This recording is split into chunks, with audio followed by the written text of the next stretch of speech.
Hola, saludos de nuevo.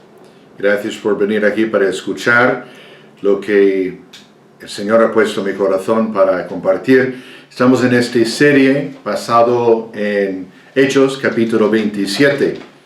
Hechos 27, cuando Pablo se iba en barco desde Cesarea a Roma. Luego enfrenta pues una tempestad horrible saliendo de Creta. Y pues está llegando hacia lo que iba a ser la isla de Malta.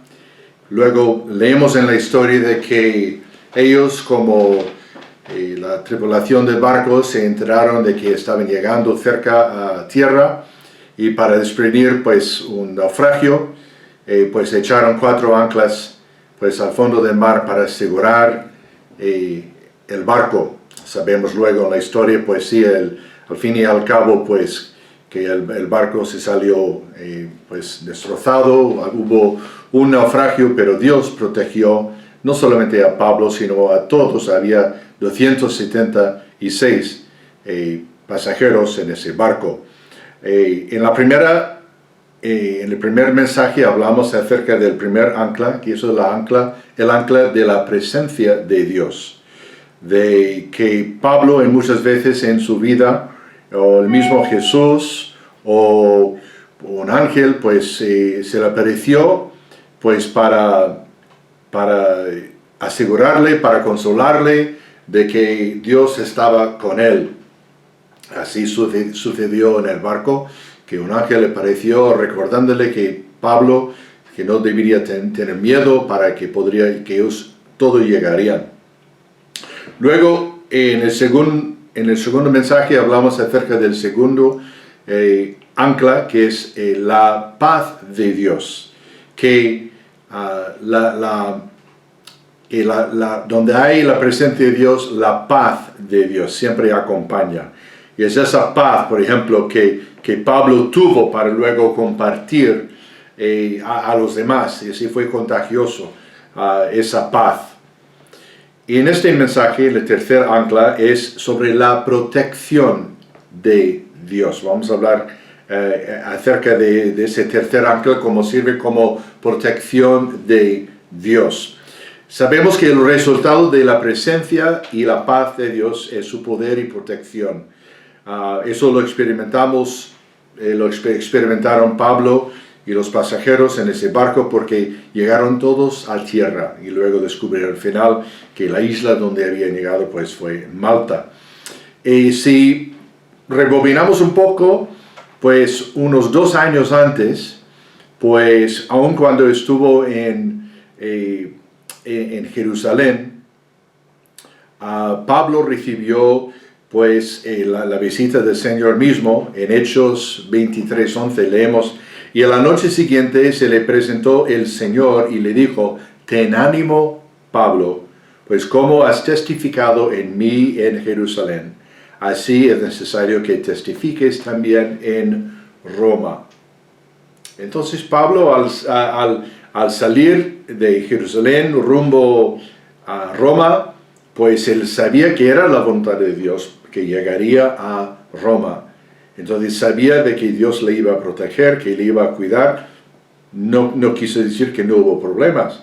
Pasó luego, sabemos que al salir de Jerusalén, pues que había pues unos 40 hombres que habían se habían prometido de no comer ni beber hasta que asesinaran a Pablo. Se habían formado una emboscada impresionante.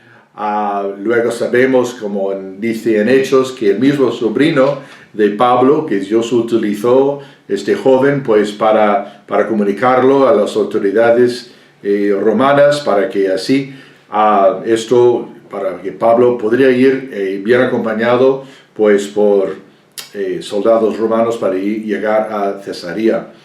Pero fue la manera que Dios utilizó. Yo sí creo, y dijo John Piper en una ocasión, que no importa de que si hubiera 4 o 40,000 soldados, que Pablo en un sentido era inmortal en ese tiempo.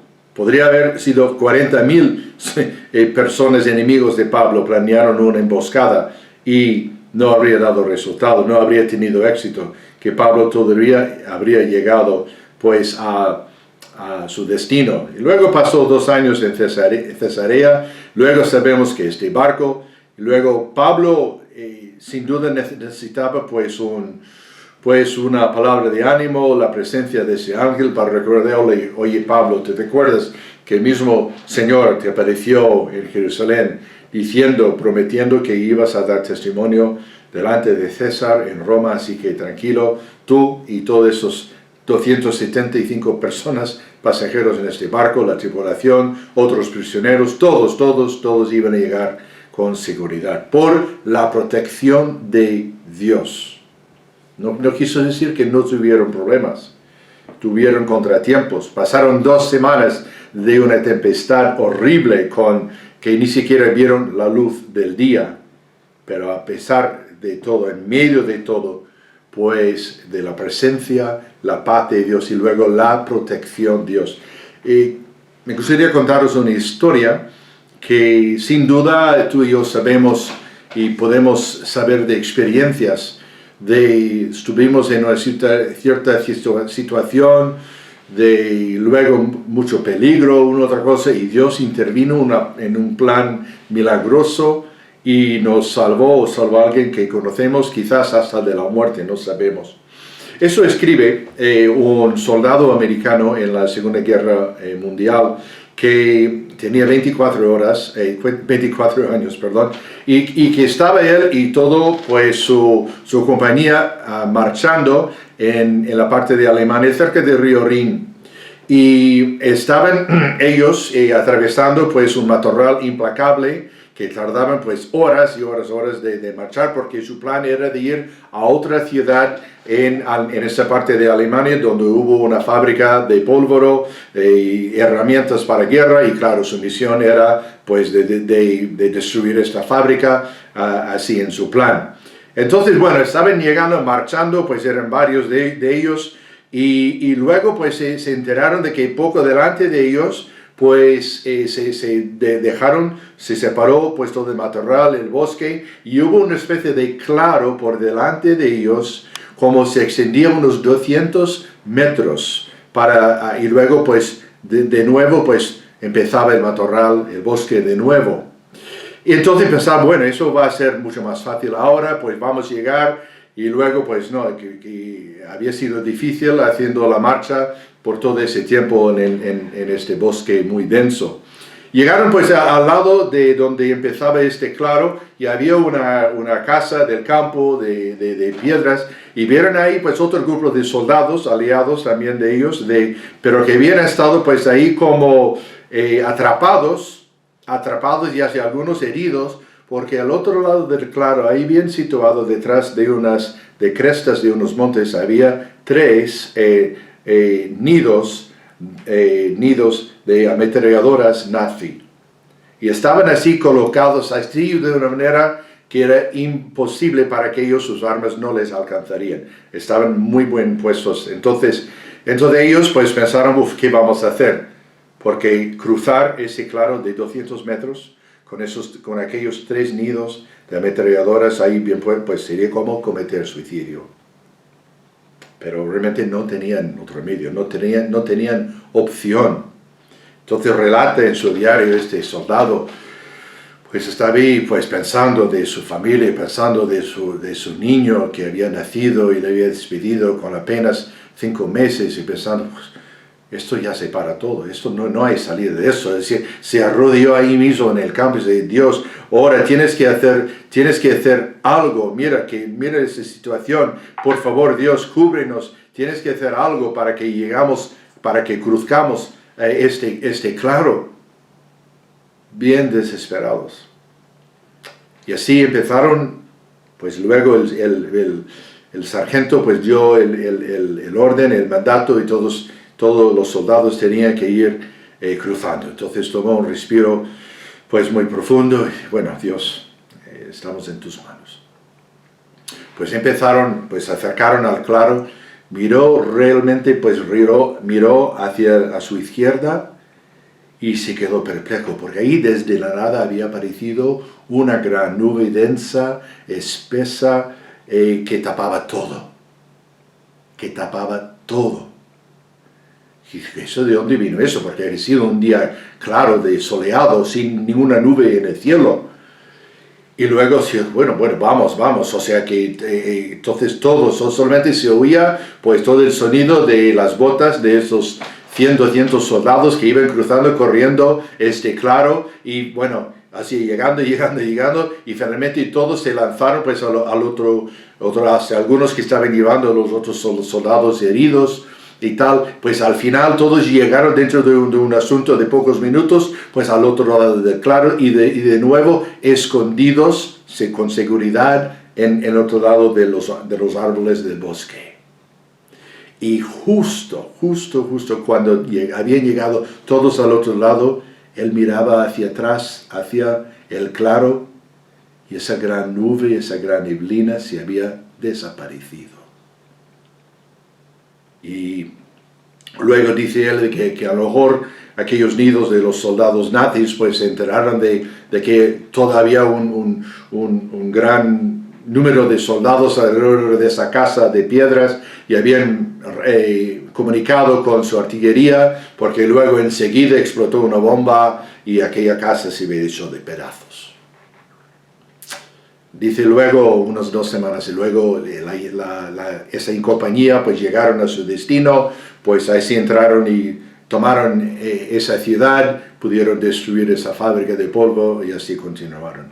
Y resulta que unas 2 semanas después, este soldado de 24 años recibe una carta de su madre de Texas, diciendo que en esa carta que había una querida señora, una cierta guerrera de oración, que luego se lo había comentado a su madre, que cierta noche pues ella despertó y no sé algo, pues sabemos cómo, que hay que orar por Spencer, se llamaba Spencer. Hay que orar por Spencer. Yo no sé qué le pasa, pero está en un lío. Y pasó esta señora toda la noche orando por él, orando por él, porque sabía de algún modo que estaba en un lío. Y así, y dice que justo, pues como a las 6, 7 de la mañana, terminó su oración diciendo: Señor, no sabemos, yo no sé, pero pon, Señor, una nube de protección sobre Spencer y sus amigos. Pues cuando el soldado leía esa carta de su madre, 2 semanas después, pues él empezó a calcular las fechas y las horas, y sí, justamente era el mismo día y la misma hora de que ellos estaban en esa penuria.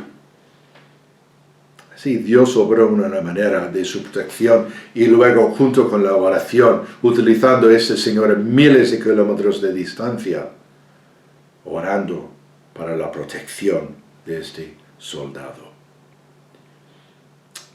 Sin duda, en tu vida, yo sé que en mi vida han habido maneras, diferentes tiempos que yo sentí, o sea que por conducir por la carretera o una otra cosa, pero sentí de que, wow, Dios ha intervenido, Dios ha hecho algo aquí. Y Dios es fiel, Dios es fiel. Ahora, otra cosa que me gustaría leer, que eso es muy, muy importante, y otra vez voy a citar a Piper, que es uno de mis escritores favoritos. Él dice que Dios, tenemos que darnos cuenta que Dios rescata a su pueblo de algún peligro, o de algún daño, pero no de todo. Dios rescata a su pueblo de muchas cosas, pero no de todo. Ahora, eso quizás es perplejo, pero nos consuela saber que de otro modo podríamos concluir del sin peligro, o del daño, o del sufrimiento, de que Él nos habría olvidado o rechazado. No es así. Pensemos del ejemplo de Pablo y Silas, que en Hechos capítulo 16, de su situación. Dice, por ejemplo, al principio no hubo liberación. Dice la escritura, pero viendo sus amos que había sido la esperanza de su ganancia, prendieron a Pablo y a Silas y los trajeron al foro antes de las autoridades. Luego, y se golpeó el pueblo contra ellos, y los magistrados, rasgándoles las ropas, ordenaron azotarles con varas. ¿Dónde está Dios en todo eso? Y después, versículo 23, después de haberles azotado mucho, los echaron en la cárcel, mandando al carcelero que los guardase con seguridad, el cual, recibido este mandato, los metió en el calabozo de más adentro y les aseguró los pies en el cepo. Si yo hubiera estado con Pablo y Silas, y luego igual yo tendría la tentación de empezar a pensar, vaya, ¿dónde está Dios? Mira lo que nos ha pasado. Mira, no sé pero ¿qué pasa aquí? Pero luego vino, y sabemos el resto de la historia, vino la liberación. Que alrededor de la medianoche Pablo y Silas estaban orando y cantando himnos a Dios, y de repente hubo un gran terremoto, por lo que los cimientos de la prisión se sacudieron, e inmediatamente se abrieron todas las puertas y se desataron los lazos de todos. Dios podría haber intervenido antes, pero no lo hizo. Él tiene sus razones. Uno de ellos pues era que amaba mucho a cierto carcelero y quería que ese carcelero y toda su familia vinieran a conocerle a él. Pero el amor de Dios era igual antes y durante y después de este episodio. Así que aquí viene una pregunta para nosotros, pensando sobre todo en ese tiempo del coronavirus, que igual quizás tú conoces a alguien, quizás un amigo, quizás hasta un familiar que quizás haya muerto, o está muy mal, está muy frágil, y así. Estamos realmente en un tiempo sin precedentes. Pero una pregunta para ti y para mí, que si planeamos nuestra vida a lo largo de este continuo del sufrimiento inicial de Pablo y su posterior liberación, ¿dónde estamos actualmente? ¿Estamos en el escenario desnudo y golpeado, en el escenario escenario desencadenado con la puerta abierta hacia la libertad? Ambas son las etapas del gran cuidado de Dios para ti y para mí. Él no nos ha abandonado ni nos ha desamparado. Si estamos en la etapa encadenada, no nos desesperemos, cantemos. La libertad está en camino, solo es cuestión de tiempo, incluso si llega a través de la muerte. Veamos. En el caso de Pedro y Pablo, pues en varias circunstancias, pues fueron rescatados de la cárcel en manera milagrosa. Intervención, protección de Dios. Pero en el caso de Juan el Bautista, no. Sabemos la historia, su destino. Él entró en la cárcel y no salió. Pero de ninguna manera Dios no le amó a Juan Bautista menos, ni Juan Bautista no estuvo en pecado ni nada para merecer esto, no. Que dice Piper, en esto me gusta porque tenemos que recordar, incluso si llega la liberación a través de la muerte. Dijo Jesús, sé fiel hasta la muerte y yo te daré la corona de la vida. Apocalipsis 2:10. Así que en estos tiempos, recordemos este tercer ancla de la protección. Que Jesús está a nuestro favor, que Jesús está luchando por nosotros. El gran pastor escocés Robert Murray M'Cheyne dijo lo siguiente, y con esto terminamos. Él dijo que si pudiera escuchar a Cristo orando por mí en la habitación contigua, no temería a 1,000,000 de enemigos. Sin embargo, la distancia no hace diferencia. Él está orando por mí. Amigos, vamos a lanzar este tercer ancla. Vamos a lanzarlo al mar y dejemos que el Señor utilice este ancla para asegurar el barco de nuestras vidas, la protección de Dios. Gracias y que el Señor os bendiga.